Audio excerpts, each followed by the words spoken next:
Imagine for a second that you are a single mother in the mid-90s. You live in a cramped, cold apartment in Edinburgh. You have no job, you are suffering from clinical depression, so severe you have contemplated taking your own life. You are surviving on government assistance. That was an amazing £69 a week, skipping meals just to ensure your infant daughter can eat. You spend your days walking your baby in a stroller until she falls asleep, just so you can run into a local cafe and write on scraps of paper. You finish a story about a wizard boy. You are really excited about your book, but you get rejected, and not once. 12 major publishing houses look at the story of Harry Potter and tell you to keep your day job. And one is so kind to recommend you a writing course. They tell you the book is too long. They tell you children's stories don't make money. One editor even warns you that you will never make a dime writing about magic. Fast forward a few decades, that same woman is the first person in history to become a billionaire solely by writing books. Her series has sold over 600 million copies. It has been translated into 84 languages and gave origins to a film franchise worth over $10 billion. Welcome to Chapter to Success podcast. Today we will talk about the life of J.K. Rowling.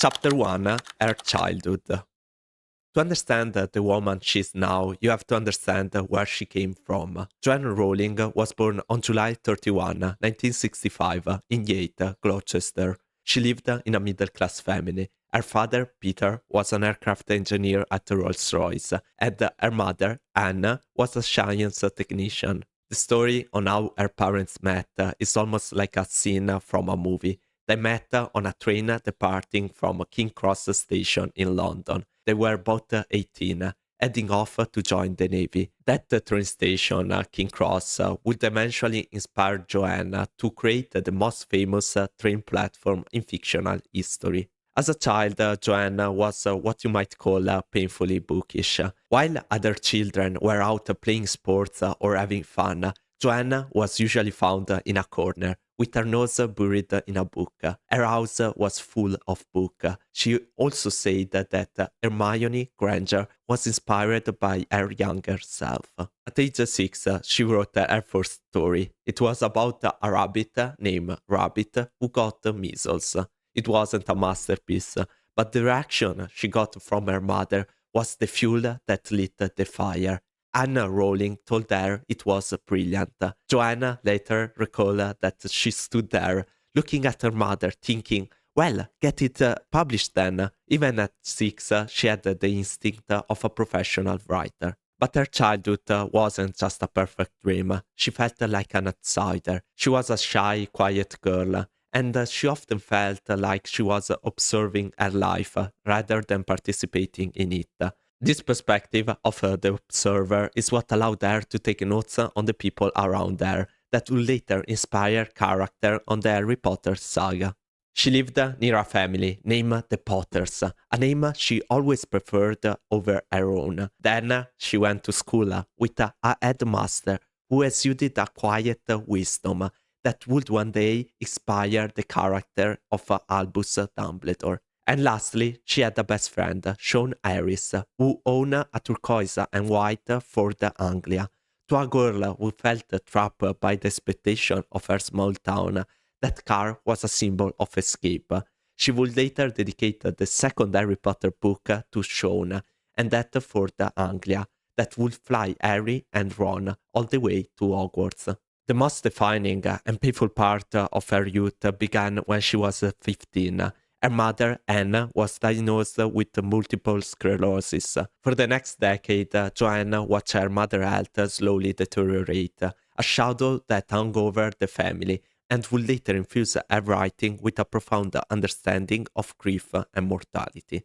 Chapter 2, The Inspiration for Harry Potter.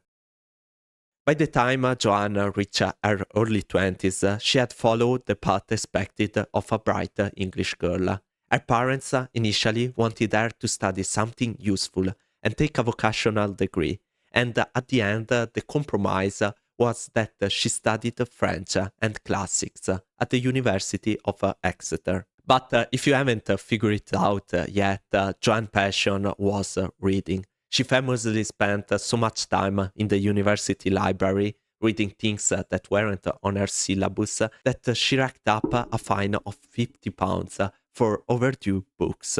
After university, she moved to London. She worked as a researcher for Amnesty International. This was a really important phase in her life because during the day she was reading letters from totalitarian regimes, written by people who were risking their lives to tell the truth. It gave her a profound sense of the importance of the fight between good and evil, a theme that would eventually define her work. But she was, by her own admission, a terrible secretary. She was too disorganized. She would sit at her desk and instead of filing, she would type out the stories on the office computer. She was a writer, waiting for the right subject on which to write a book. Then came the summer of 1919. Joanne was on a train from Manchester to London. It was a standard, boring commute that should have taken a couple of hours, but the train broke down. For 4 hours, she was stuck in her seat, staring out at the cows in the field. And then, eureka, it happened. It simply appeared in her imagination. A scrawny boy with black hair and broken glasses. He was a wizard, but he didn't know it yet. She said it was the most physical rush of excitement she had ever felt.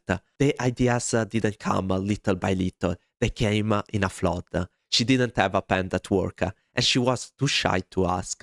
So Joanne sat there for 4 hours, letting the details settle into her brain. By the time the train pulled into King Cross, the world of Harry Potter was already built. Chapter 3: The Death of the Mother.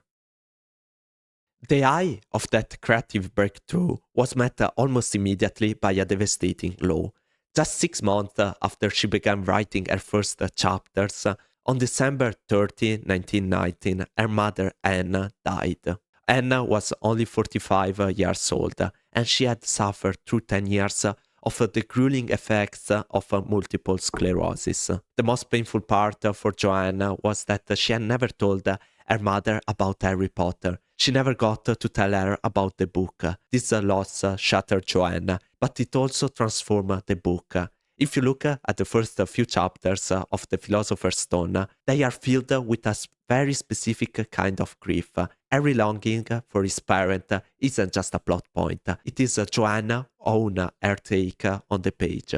The mirror of her eyes, which show the viewer their heart's deepest desire, was a direct reflection of Joanne's wish to see her mother one more time. Without that loss, the Harry Potter books might have been light-hearted adventures, but because of that death, they became a study on the power of love over death. Chapter 4: The Disaster in Portugal. Desperate to escape the grief that filled every corner of her life in England, 11 months after her mother's death, Joanne saw an advertisement in The Guardian for an English teacher in Porto, Portugal. She packed her bags and left. She thought that a new country and a new language would give her the space to finish her book. In Porto, she met George Arantes. He was a journalist, charming and intense. They married quickly in October 1992, but the new life Joanne had envisioned quickly turned into a prison. The relationship was volatile and abusive. Joanne found herself in a foreign country, pregnant and living in fear. In July 1993, her daughter Jessica was born. Joanne hoped the baby would change things, but the situation only got worse. In November 1993, less than 4 months after Jessica was born, the marriage exploded. Following a violent confrontation, George reportedly threw Joanne out of the house. She returned with the police to get her daughter and her few possessions. Among those possessions were the first 3 chapters of the Harry Potter manuscript. She hid in Portugal for 2 weeks and then took a plane back to the UK. She was 28. She had a failed marriage, no job, and a tiny infant. She was, by her own definition, a failure. Chapter 5: Rock Bottom as a Foundation. Joanne settled in Edinburgh, Scotland, to be near her sister Diana. This is the period most people know about, but few truly understand the depth of the struggle. She was living in a tiny, cramped apartment. It was the middle of a Scottish winter, and she could barely afford to keep the heater on. She was living on £69 a week in government assistance, and she described herself as poor as it is possible to be in modern Britain without being homeless. But the poverty was only half the battle. The other half was her mind. Joanne fell into deep clinical depression. She described it not as a sadness, but as an absence of feeling. She felt like a failure who had brought a child into a world she couldn't provide for. It was during these dark months that she conceived of the Dementors. She didn't want to create just another common monster. She wanted to create a creature that represented the way depression sucks the soul right out of your body. Yet, it was this rock bottom that became her foundation. She realized that her greatest fears had already came true. She had lost her mother, the marriage had failed, and she was destitute. And yet, she was still standing. She decided that if she was going to be a failure anyway, she might as well fail at the only thing that she truly loved, writing. She began writing with a grit she had never known. Every day she would put Jessica in a stroller and walk the streets of Edinburgh until the baby fell asleep. The moment Jessica's eyes closed, Joanne would dash into a cafe, most famously the Elephant House or Nicholson's, and she would order one small coffee and write for hours until Jessica woke up. She wrote on scraps of paper or anything she could find, and when she finally finished the manuscript, she had no money to photocopy it. So she sat at her old manual typewriter and typed out the entire 9,000-word book twice, so she could send it to 2 different agents. This episode makes you understand her incredible work ethic and determination. Chapter 6. Rejection after rejection. The manuscript for Harry Potter and the Philosopher's Stone was finished, but the battle was just beginning. She found an agent, Christopher Little, who liked the story and sent the book to 12 major publishers. One by one, the no's came back. Some said it was too long. It was 90,000 words and the standard for kids was 40,000. Some say the title was boring. Then the manuscript landed on the desk of Nigel Newton, the chairman of a small, relatively new publishing house called Bloomsbury. But Nigel Newton didn't read it. He gave the first chapter to his 8-year-old daughter Alice. Alice Newton took the pages upstairs. An hour later she came back down, her eyes wide, and told to the father, "Dad, this book is better than anything you have shown me." And she insisted to know more about how the book continued. That was the turning point. Bloomsbury agreed to publish the book. They gave Joanne a tiny advance of £2,500, but they weren't very sure about the book. Her editor told her, "Joanne, you need to get a teaching job. You are never going to make any money writing children's books. They just don't sell." They also asked her to change her name. They were worried that boys wouldn't read a book about magic if they knew it was written by a woman. So Joanne Rowling became J.K. Rowling. The K was a tribute to her grandmother, Kathleen. Chapter 7. A worldwide success. The book was released in UK in June 1997. The initial print run was of 500 hardcover copies and 5,000 paperbacks, and they went sold out really quick. Word of mouth was doing what no marketing budget could. Also, 2 months before the English publication, something really unusual happened. An auction was held for the American publishing rights. Joanne was sitting in her tiny apartment in Edinburgh when her agent called her. He told her that Scholastic Inc. had won the auction and the bid was of $105,000. In the space of just 72 hours, Joanne had gone from worrying about her next meal to having enough money to buy a house. By the time the second and third books were released, the world had gone Pottermad. Midnight releases became a global phenomenon, and in 1998, Warner Bros. Came knocking. They paid a seven-figure sum for the film rights, but Joanne wasn't just interested in the money. She also wanted to participate in the creative decision. She insisted that the film stay true to the books. She insisted that they be filmed in the UK to support the British film industry. She insisted that the cast must be British, and she even handpicked some of the actors. Chapter 8, the Robert Galbraith pseudonym. As the 2000s rolled on, J.K. Rowling became one of the most famous women on the planet. The pressure was immense. Every book she had released had to be bigger and better than the last. She suffered intensely with plot problems. During the fourth book, The Goblet of Fire, she ended up having to rewrite Chapter 9 more time than she even remembers. But she never lost her work ethic. She finished the series in 2007. The final book, The Deathly Hallows, became the fastest-selling piece of fiction in human history, with a Guinness World Record for the 8.3 million of copies sold in the first 24 hours in the US. With the series of Harry Potter finished, Joanne faced a new challenge. Who was she without Harry Potter? She was the first person to ever become a billionaire solely by writing books. She had more money than the Queen of England, but she missed writing without pressure as the early days.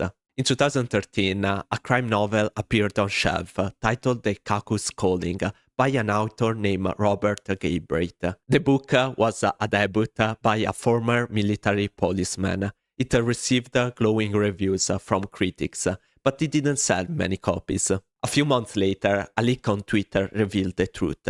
Robert Galbraith was J.K. Rowling. She had written the book under a pseudonym because she wanted to know if her writing could stand on its own without the Harry Potter brand. She wanted to be judged as a writer again, not as a celebrity. But once the secret was out, the book soared to number 1. Chapter 9, Losing the Billionaire Status. One of the most incredible parts of Joanne's story isn't what she made, but what she gave away. In 2012, Forbes removed her from their billionaires list. It wasn't because her business had failed or because she invested in some crypto meme. It was because she had given away so much of her money to charity and English tax that she was no longer a billionaire. She founded the Volant Charitable Trust, which uses its budget to alleviate social deprivation, particularly supporting single parents, at-risk women, and children in Scotland. She then founded Lumos, an organization working to get kids out of orphanages and into loving homes. She then donated over £10 million to the University of Edinburgh to create a regenerative neurologic clinic named after her mother, Anne, who suffered from multiple sclerosis. She famously refused to move to a tax haven like many other wealthy celebrities because she said that she had a debt to the British welfare state, and when her life fell apart, that allowed her to survive. Chapter 10, J.K. Rowling Today. Today, J.K. Rowling lives in Scotland with her husband, Neil Murray, and their 3 children. She continues to write, whether it is her Cormoran Strike detective novels or her new children's stories like Igabook and The Christmas Pig. Her journey is a reminder that the path to success is rarely a straight line. It is a road full of turnarounds through grief, rejection, and doubt. But she took everything that she has learned from her life, bad and good, the memories of her mother, the people she met at school, the darkness of her depression, and she wrote a masterpiece. She once said that it is impossible to live without failing at something, unless you live so cautiously that you might as well not have lived at all. Thank you for listening to this episode of Chapter to Success. I want to note that I haven't discussed the various social media scandals or the controversies surrounding her statement in recent years. In this episode, I wanted to focus purely on how inspirational was her journey to success and how she wrote the Harry Potter saga.